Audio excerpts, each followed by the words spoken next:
fois en Libye pour une réunion de l'Union africaine. Et Kadhafi m'a reçu, on discutait. C'est là qu'il me dit, mais au fond, toi, c'est toi le président de Côte d'Ivoire, non? J'ai dit oui. Il dit, mais quand je t'écoute parler là, je vois qu'on m'a trompé, hein, qu'on m'a induit en erreur. J'ai dit, comment ça?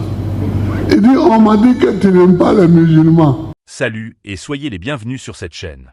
Aujourd'hui, nous revenons sur une polémique qui secoue à nouveau la scène politique ivoirienne.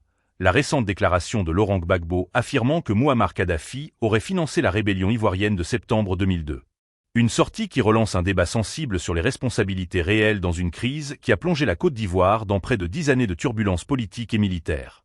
Dans une analyse détaillée, le journaliste Théophile Kouamouo affirme vouloir rétablir toute la vérité sur les rôles respectifs de Kadhafi, Alassane Ouattara et Gbagbo dans le déclenchement et la gestion de cette rébellion.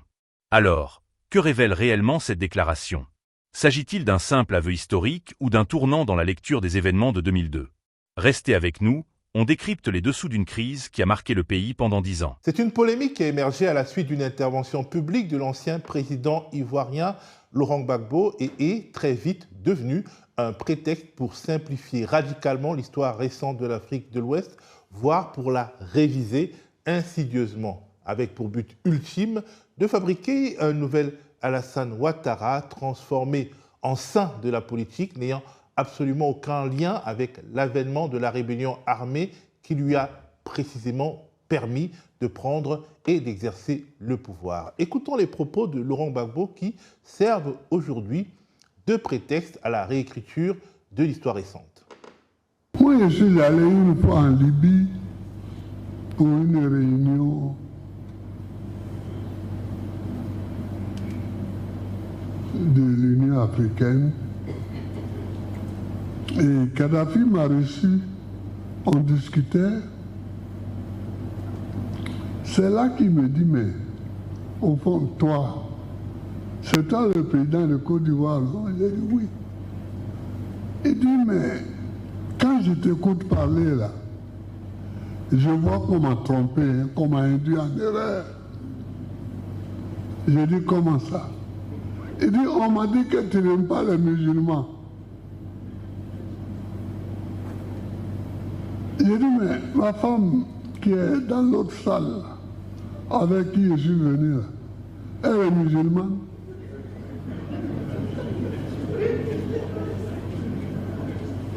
J'ai parlé de Nadi Bamba. J'ai dit, mais elle est musulmane.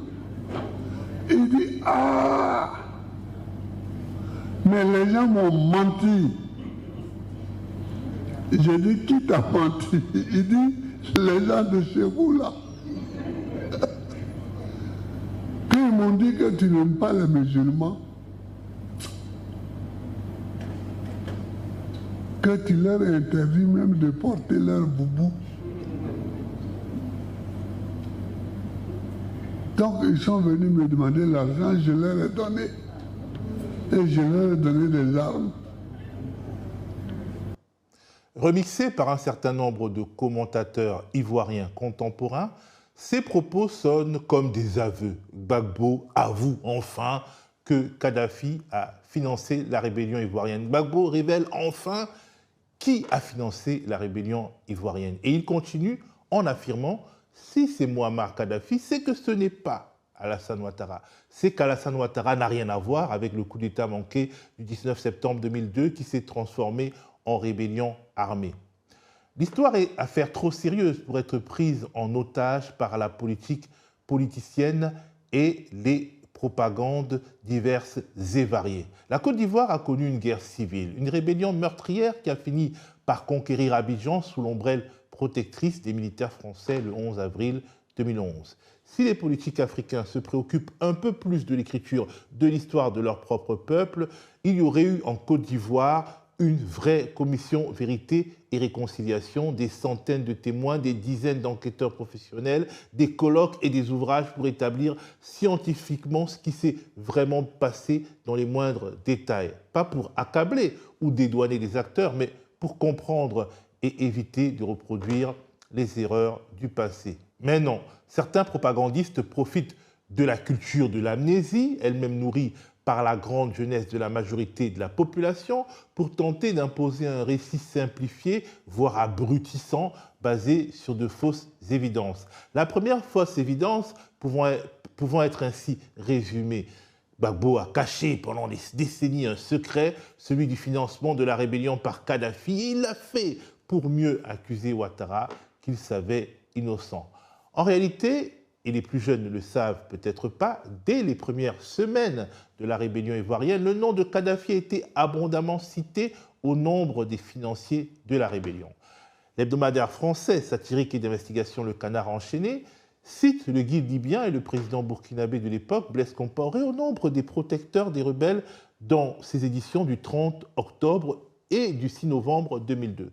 Toujours le 6 novembre 2002, un article de RFI.fr dont le titre est « Côte d'Ivoire, Kadhafi, le pompier pyromane » note que le guide libyen est soupçonné de plus en plus d'avoir financé la rébellion via son allié de toujours, Blaise Compaoré. Je cite, « J'ai trouvé aussi un article de Notre Voix, le quotidien donc, du FPI, daté du 18 mars 2003, s'inquiétant, et je cite, de la présence suspecte de Kadhafi et du clan des rebelles au Mali et s'interrogeant « Que se trame-t-il contre la Côte d'Ivoire ?» L'article établit une forme de continuité entre ce qu'il appelle le groupe de rebelles conduit par Dramane Ouattara et ses financiers, le leader libyen, et le Burkina Faso de Blaise Compaoré.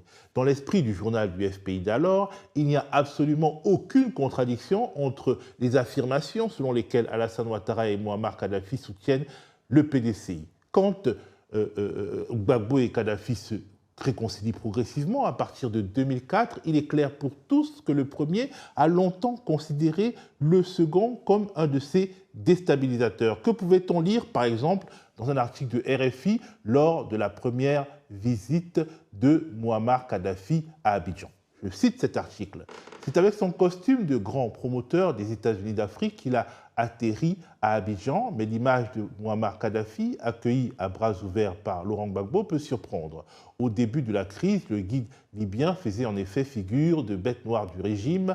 Pour les autorités ivoiriennes, pas de doute, le chantre des révolutions africaines était le parrain de la rébellion, au même titre que Blaise Compaoré ou Charles Taylor. Depuis, la diplomatie a fait son œuvre et le rapprochement entre Abidjan et Tripoli s'est fondé sur des déclarations publiques, mais aussi sur des actions plus discrètes, le ferment de cette réconciliation, et à chercher dans la défiance nourrie par les deux chefs d'État à l'égard des ex-puissances coloniales. » Fin de citation. Bref, cet article disait en 2007 à peu près ce que Gbagbo raconte aujourd'hui avec son sens de l'anecdote bien connu. C'est comme ça que nos relations ont commencé. Il dit, demain, qu'est-ce que tu fais? J'ai dit non. Je serai en Côte d'Ivoire. Il dit, viens avec moi à Bamako. Parce que on va faire une réunion à Bamako.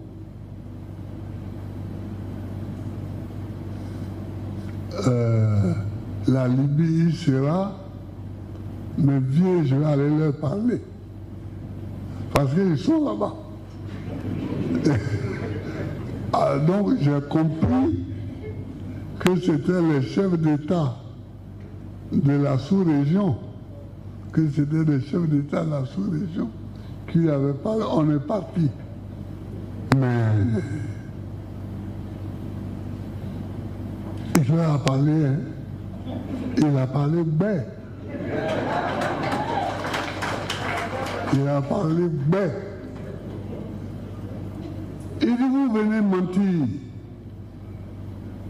Quand vous cherchez l'argent, au lieu de me demander l'argent, je vais vous donner. Vous venez dire, oui, un tel, il n'aime pas les musulmans, un tel. Waouh, beau. Sa femme, là, elle est musulmane. les gens ne savaient plus où regarder. Ils étaient comme ça. Ils étaient comme ça.